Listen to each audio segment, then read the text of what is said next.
क्या आप जानते हैं एक ऐसा इंसान जिसने 14 लोगों को मौत के घाट उतार दिया और उनके दिमाग का सूप बनाकर पी गया। जब लोगों को इस घटना के बारे में पता चला तो लोगों के होश उड़ गए। आज की ये कहानी हमारे इंडिया की है।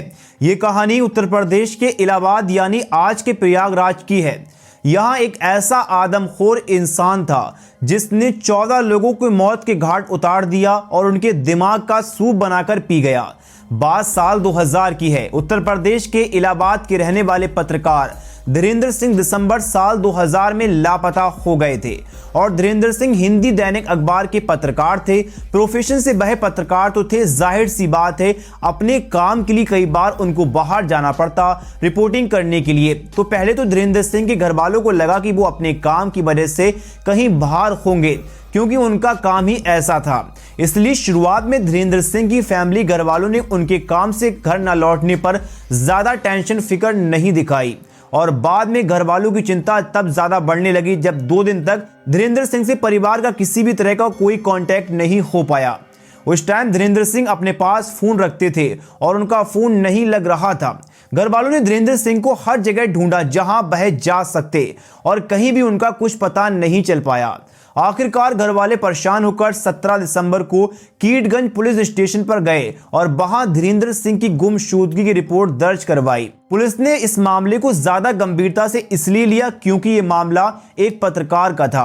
पुलिस ने सबसे पहले उनके मोबाइल की कॉल डिटेल्स निकलवाई। पुलिस को इलाहाबाद के ही एक लैंडलाइन फोन का नंबर मिला जिस पर धीरेंद्र सिंह की 16 दिसंबर को बात हुई थी और ये बात रात के करीब 12 बजे के आसपास हुई थी। धीरेंद्र सिंह के मोबाइल से आखिरी कॉल की थी। पुलिस को शक हुआ कि आखिर ये नंबर किसका है जिससे धीरेंद्र सिंह की आखिरी बात हुई थी और वो भी इतनी रात में। पुलिस को लगा कि हो ना हो इस नंबर से धीरेंद्र सिंह के बारे में कुछ ना कुछ पता जरूर चल सकता है। पुलिस ने इस नंबर के बारे में जब पता किया तो मालूम चला कि ये नंबर इलाहाबाद के रहने वाले फूलन देवी नाम की एक महिला का है। पुलिस की एक टीम इसके घर पहुंची और फूलन देवी से मिली। फूलन देवी उस टाइम अपने एरिया की जिला पंचायत सदस्य थी और उसका पति राजा कलंदर ऑर्डिनेंस फैक्ट्री में ड्राइवर का काम करता। पुलिस की पूछताछ में फूलन देवी ने बताया कि वह धीरेंद्र सिंह नाम के किसी व्यक्ति को नहीं जानती और जब फूलन देवी के पति राजा कलंदर से पुलिस ने इस मामले को लेकर पूछताछ किया तो उसने बताया कि वह पत्रकार धीरेंद्र सिंह से उसके अच्छे रिश्ते हैं और शायद इस नंबर से उसकी उनसे बात हुई थी और ये बातचीत केवल हालचाल लेने के लिए हुई थी। फौरन पुलिस उस दिन राजा कलंदर और फूलन देवी के बयान लेकर लौट गई और उसका फूलन देवी के परिवार पर शक गहरा हो गया। पुलिस ने धीरेंद्र सिंह की गुमशुदगी को हर एंगल से जोड़कर देखा। धीरेंद्र सिंह के विरोधियों और दुश्मनों के बारे में पता किया और पुलिस के हाथ कुछ नहीं लगा। पुलिस का ध्यान बार बार राजा कलंदर और धीरेंद्र सिंह के बीच हुई फोन कॉल पर आकर रुक जाती। वह भी ये समझ नहीं पाती कि आखिर कोई 12 बजे रात में क्यों बात करेगा जब तक कोई बहुत जरूरी बातचीत ना हो। अब ध्यान देने वाली बात यह है कि यह घटना सन 2000 की है और उस टाइम गांव में बिजली की समस्या बहुत ज्यादा रहती। लोग बहुत जल्दी सो जाया करते तो रात करीब 8 बजे ही गांव में सन्नाटा पसर जाया करता था। तो खासकर ठंड में पुलिस को लगा कि हो ना हो ये राजा कलंदर कुछ ना कुछ छुपा रहा है। इसके बाद पुलिस ने सबसे पहले राजा कलंदर का बायोडाटा निकलवाया जिसमें यह खुलासा हुआ कि राजा कलंदर अपराध से जुड़े कई काले धंधों में लिप्त रहता है। पुलिस को एक बड़ी अजीब बात यह पता चली कि राजा कलंदर का असली नाम राम निरंजन है, ना कि राजा कलंदर, और उसकी बीवी का असली नाम भी फूलन देवी नहीं है और उसका ये नाम राजा कलंदर ने ही ये नाम उसे शादी के बाद दिया था। राजा कलंदर के 2 बेटे थे जिनमें से एक बेटे का नाम उसने अपने एक बेटे का नाम अदालत रखा था और दूसरे का नाम जमानत रखा था। इसके बाद पुलिस ने उसे और उसकी बीवी फूलन देवी से पूछताछ के लिए हिरासत में लिया और धीरेंद्र सिंह की लापता गुत्थी को सुलझाने के लिए लगातार उन पर दबाव बनाया गया। आखिरकार राजा कलंदर पुलिस की शक्ति के सामने टूट गया और उसने पुलिस के सामने अपना मुंह खोलने के लिए एक ऐसी डिमांड की। उसने कहा कि वह सच तो बताएगा कि सबसे पहले उसे दाल पिलाई जाए। पुलिस ने उसकी अजीब सी डिमांड को सुनकर हैरान हो गई क्योंकि इसकी डिमांड बहुत बड़ी नहीं बल्कि उसकी डिमांड बहुत अजीब थी। पुलिस के हाथ पहली बार वो सुराग लगा, वह किसी की तरह इस केस को सुलझाना चाहती तो उसने राजा कलंदर की अजीब सी डिमांड को पूरा किया। इसके बाद राजा कलंदर ने जो बातें बताई उसे सुनकर पुलिस हैरान नहीं बल्कि मानवता को शर्मसार करने वाली थी। उसने पुलिस को बताया कि उसका एक साला था जो सुनसान सड़कों पर आने जाने वाले गाड़ियों को लूटकर उनके ड्राइवर को जान से मारता था। अपनी नौकरी और पत्नी की राजनीति की आड़ में वह ऐसे बहुत सारे बुरे धंधे करता आ रहा है और कहीं से इस धंधे के बारे में पत्रकार धीरेंद्र सिंह को उनकी इन काले धंधों की भनक लग गई थी और उसे ये डर सताने लगा था कि पत्रकार धीरेंद्र सिंह उनके इन काले कारनामों को अखबार में ना छाप दे। इसी डर से उसने धीरेंद्र सिंह को रात में अपने पिगली फार्म हाउस पर बहाने से बुलाया। धीरेंद्र सिंह 17 दिसंबर की उस अखंड रात में राजा कलंदर के सुनसान पिगली फार्म हाउस पर अपनी बाइक से पहुंचे। राजा कलंदर ने उसे अपने फार्म हाउस में अपने पास बैठा लिया और आग पे हाथ तापने के लिए बैठाया। धीरेंद्र सिंह आग के पास बैठे थे। राजा कलंदर का साला दक्षराज दबे पांव पीछे आकर देसी कट्टे से उनके पीठ पर गोली दाग दी। तुरंत ही धीरेंद्र सिंह की जान चली गई। इसके बाद राजा कलंदर और वृक्षराज ने मिलकर उनकी लाश के कई टुकड़े किए और टुकड़ों को पॉलीथीन बैग में भर दिया। इसके बाद दोनों ने धीरेंद्र सिंह के टुकड़ों को टाटा सुमो गाड़ी में रखकर मध्य प्रदेश की रीवा जिले ले गए और लाश के टुकड़े को वहीं फेंक दिया। राजा कलंदर ने पुलिस को बताया कि वह धीरेंद्र सिंह की बाइक को अपने समधी जो बनारस में रहते हैं उन्हें दे दिया और धीरेंद्र सिंह के जो जूते थे वो अपने साले वृक्षराज को दे दिए। बाद में पुलिस राजा कलंदर और वृक्षराज को उस जगह ले गई जहां दोनों ने धीरेंद्र सिंह की लाश के टुकड़े को फेंका था। पुलिस ने धीरेंद्र सिंह के शरीर के पार्ट्स को उस जगह से बरामद कर लिया। जो बॉडी पार्ट्स थे उनको धीरेंद्र सिंह के परिवार से शिनाख्त करवाई तो पता चला कि ये बॉडी पार्ट्स धीरेंद्र सिंह के ही हैं। पुलिस ने उस टाटा सुमो गाड़ी को भी जब्त कर लिया क्योंकि पुलिस को राजा कलंदर सही पता यहीं से चलता। ये गाड़ी भी रायबरेली से एक युवक को मारकर छीनी गई थी।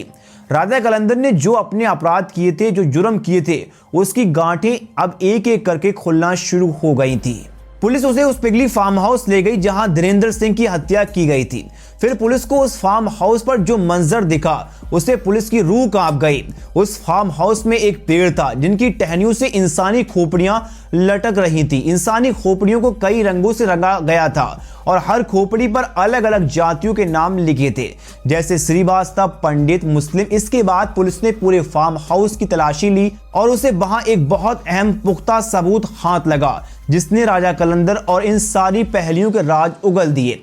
पुलिस के हाथ एक डायरी लगी जिसे राजा कलंदर अपनी अदालत डायरी कहता था। इस डायरी में हर उस इंसान का नाम था जिसको राजा कलंदर ने अपना शिकार बना चुका था और उस अंधेरी डायरी में 14 लोगों के नाम थे जिनमें आखिरी नाम पत्रकार धीरेंद्र सिंह का था। इन 14 लोगों में से अधिकतर लोगों को कत्ल करने का उसका तरीका और उद्देश्य करीब एक ही था। उसमें शिकार ऑर्डिनेंस फैक्ट्री में काम करने वाला उसका सहयोगी कालीचरण श्रीवास्तव था और उसने कालीचरण की हत्या केवल इसलिए की थी क्योंकि वह ऐसी जाति से आता था और राजा कलंदर ये बात मानता था कि इस जाति के लोग बहुत इंटेलिजेंट होते हैं, बहुत होशियार होते हैं।